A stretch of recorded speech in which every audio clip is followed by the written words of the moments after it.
Shrek 2 is easily one of my favourite animated films. Ever since I was a kid, I've loved this film and I still do to this day.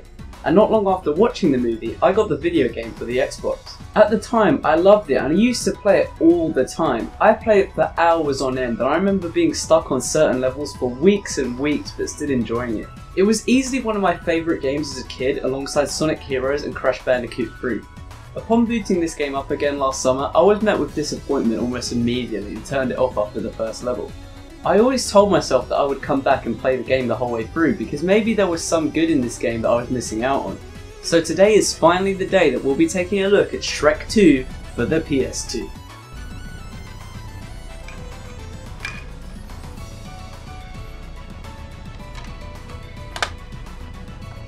Yeah! Now, I'm going to be 100% honest with you guys. This game isn't the worst thing ever. Far from it. In fact, I'd say it's pretty fun in places, but it's hardly great. This game is hardly innovative, but at the very least it's fun, and I think that means a lot when it comes to enjoying a game, because yes, I did actually enjoy this game in places. The mindset for movie tie-in games is that they'll just be cheap cash grabs, and when I saw the Activision logo upon booting up the game, I expected it to be just that, but it isn't. The game starts off in Shrek's swamp, and immediately you have the choice to switch between different characters. The characters tend to change in every level, but you usually have at least Shrek and Donkey to choose between.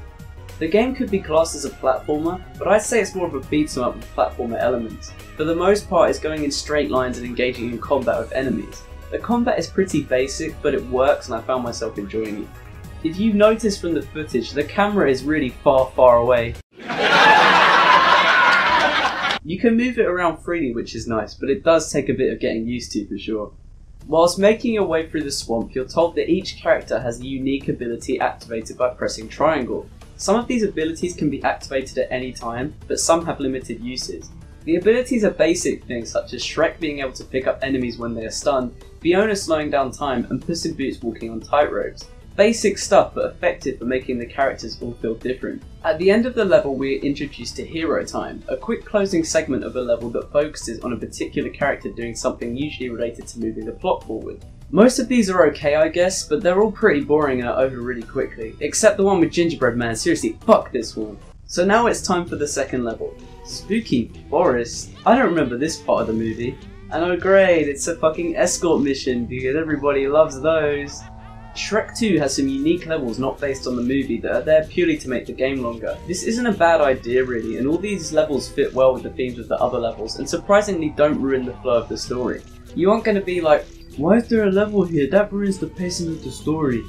Jack and Jill's farm and the mines from Snow White both fit very well into the game and are great levels, the mines being one of my favourite levels in the whole game. This isn't the only way the game differs itself from the movie. You've probably been seeing the footage and wondering who that fourth character is because they weren't in the movie. Well, that's Little Red, and she's easily the best character in the entire game. She fires projectiles so you can just stand far away and pick off enemies whilst not losing any of your health.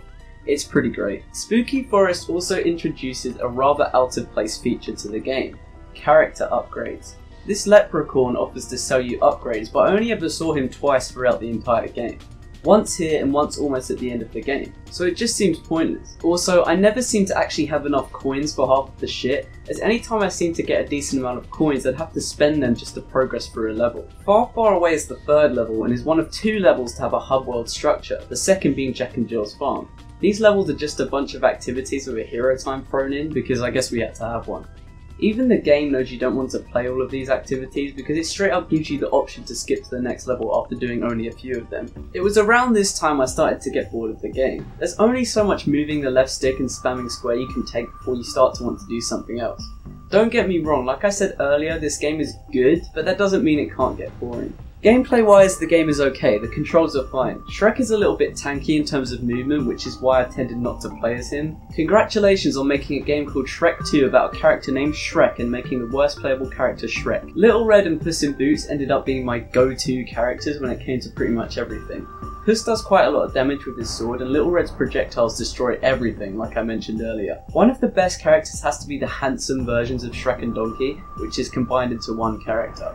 They do great damage to all the enemies and have an insane charge move which absolutely destroys everything in its path. The only downside is you only have to play as them for 2 levels in a hero time. Speaking of which, This hero time is giving me serious PTSD.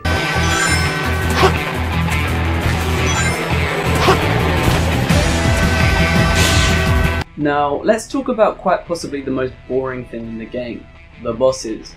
The bosses in this game, if you can even call them that, are just so bland and don't offer much in the way of difficulty. Remember how I said earlier that Little Red is the best character in the entire game?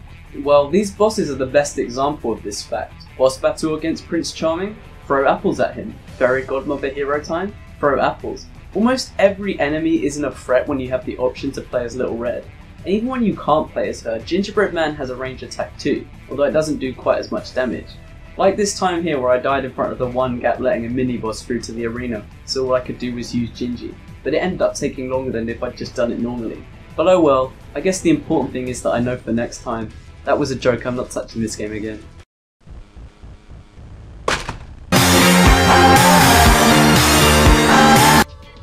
Okay, so this is one thing that I forgot to talk about earlier, but couldn't find a better place in the script to insert it. I'm so good at this, aren't I?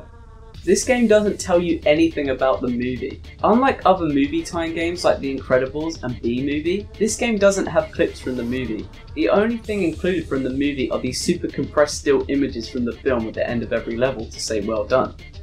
Yay? I don't know about you guys, but these still images really feel like a worthy reward for getting through levels that take 20 to 30 minutes to complete. It's funny because being rewarded with literally nothing related to the film makes me want to actually go and watch the film to remind myself that it's good and has a solid voice cast behind it, because this Shrek impression isn't fooling anybody. Yeah! So I suppose in a way it actually makes sense that they didn't put any movie clips in, because it actually made me want to go and watch the movie, so I guess they kind of succeeded. I know I've been quite negative during this video, but there are actually some good things about this game. The majority of the levels are visually interesting, the game retains some of the humour from the films and actually made me chuckle a few times, and you do find yourself being rewarded for exploring, with bonus levels and a Shark Tale trailer being unlocked for doing so. You finally reach the end of the game and you'll never guess what happens. You fight Fairy Godmother. I never saw that coming.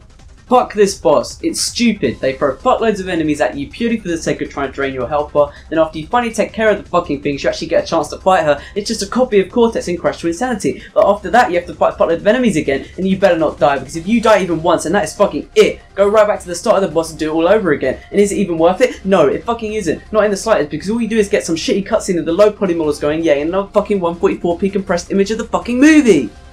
Is this game good? Yes. There's nothing really wrong or bad about it, but is it worth your time? No, not at all. In the 4 hours or so it took me to beat this game, I could have been playing something else like Ratchet & Clank, Crash Bandicoot, Sonic, hell even Ty the Tasmanian Tiger, and I don't think very highly of that game either. And so, that was Shrek 2 for the PS2. Not bad, but hardly great either. If you enjoyed this video, then make sure to like and subscribe to increase the chance of me doing another video about a Shrek game. But until then, I will see you guys in the next video.